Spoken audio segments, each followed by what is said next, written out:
Let's get more now on our top story. The confirmation by World Anti-Doping Agency that 23 Chinese swimmers had tested positive for the banned substance Trimetazidine in the lead up to the 2021 Tokyo Olympic Games. Joining us now is Professorial Fellow in Sport at Canberra University, Tracy Holmes.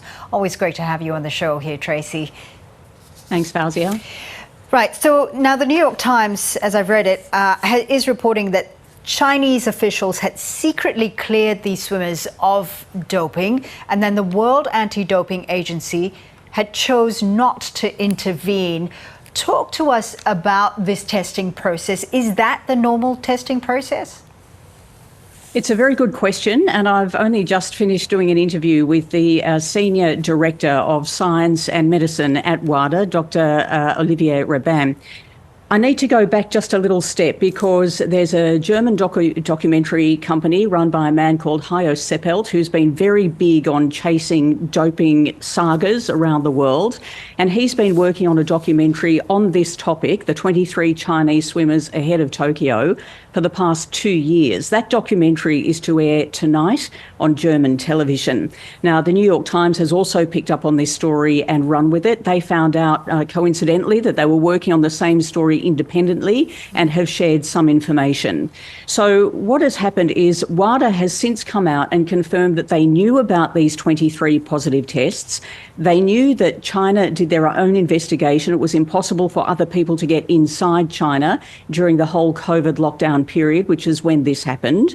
Given the number of people that tested positive, they said it was in keeping with the findings of the Chinese investigation, which was that it was a contamination event. And it wasn't doping. It wasn't a whole team that had been doping on purpose, but they had been contaminated by something that they'd been given at the hotel they were staying at. Now, this has caused all sorts of problems. This is always the case when there are sagas in sport and sports governance. When something is not made public at the time and it comes out later, it always looks like there's been a cover-up. In fact, the head of US anti-doping, Travis Tygart, has basically accused WADA of being complicit in a Chinese cover-up, something that WADA has rejected out of hand. And they've now actually passed on Travis Tygart's comments to their own legal counsel for further action. But Tracy, you know, the Chinese officials, and I'm going to quote here the New York Times report, said that the swimmers had ingested the banned substance unwittingly and in tiny amounts, and that no action against them was warranted. Given that, yes, it was during the COVID period, who actually decides on whether action should be taken? The Chinese officials or a larger governing body? Well, in speaking to WADA, they said that their reasons for saying there was no cover-up is that the Chinese authorities alerted them immediately.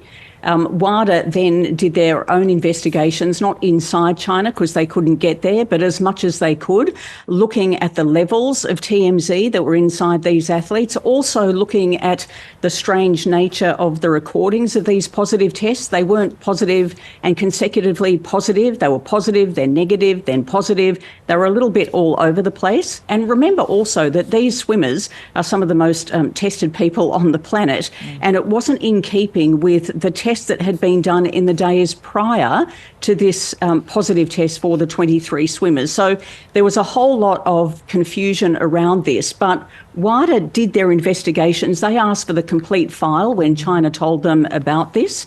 They said they went through that with a fine-tooth comb. They went through it with external medical advice. They even went to the manufacturers of TMZ and asked them, you know, what about the limits that are showing up here? They said they were minuscule amounts and you know, not performance enhancing in that regard.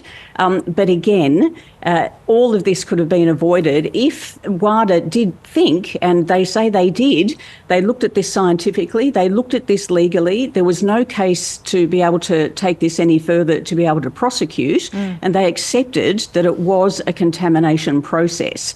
Now, if they explained that at the time, and there hadn't been this huge delay now on the eve of Paris, which means the entire Chinese team is going to be under suspicion in Paris because of the mushrooming effect of this story now that it's been made public. But we still don't know what is going to be included in the documentary on German television, and they could have further whistleblowers that might provide more evidence that WADA does not have or has not seen. But everything they had, they investigated as well as they could and said that they thought there was no case to answer. What is the likelihood of these swimmers being prevented in taking part in the Paris Games coming up in the next few weeks or so? Well, they can't be, because there's no case against them. They have effectively been cleared, not just by the China authorities. And I did ask WADA about this, you know, the level of trust that they have in the Chinese system. They said they have no reason to doubt WADA, which is their anti-doping agency, the name of it. They do constant education programs with their athletes. They constantly test their athletes for anti-doping control, and they are also very forthright in letting WADA know. So when these positive tests came through, they were in fact uploaded onto the WADA system. So WADA knew that this had happened. They said in all of the other cover-ups that they've worked on previously, including the Russian cover-up, they know how to spot a cover-up, and none of those sorts of elements were evident in this China saga. You know, Tracy, the New York Times is also reporting that the FBI is now involved in the investigation into this possible cover-up. We know that Swimming Australia has issued a statement saying that they're making their own inquiries with World Aquatics as well. What is the likelihood of Australian authorities getting involved, or the Australian body, Swimming Australia, perhaps protesting the presence of these Chinese athletes in Paris? Well, you know, you have to look back and consider that there have also been athletes from our country, also athletes from America and many other countries that have tested positive, and it's been found later that it has been through contamination. Not ever at this standard with, you know, 23 athletes all implicated at the same time.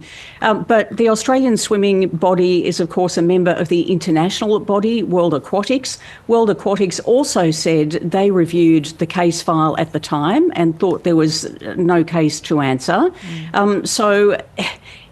We have to be very careful here, because whenever we head into an Olympic Games, big power politics also comes into play. It's not unusual to have a scenario where there's a USA version and a China version of whatever is taking place at the time. We're seeing that now, and people will use it for their own political agenda on both sides, I would suggest.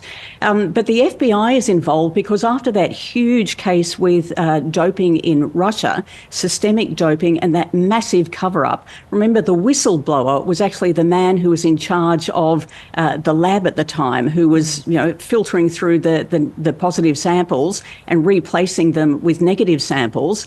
He went to the USA, became a whistleblower. His name is Rodchenkov, and that is what the act now is called in the USA, the Rodchenkov Act. And that gives the FBI and USA authorities the power to investigate and find guilty people who may be involved in the cover-up of sporting sagas such as this, or manipulation or corruption.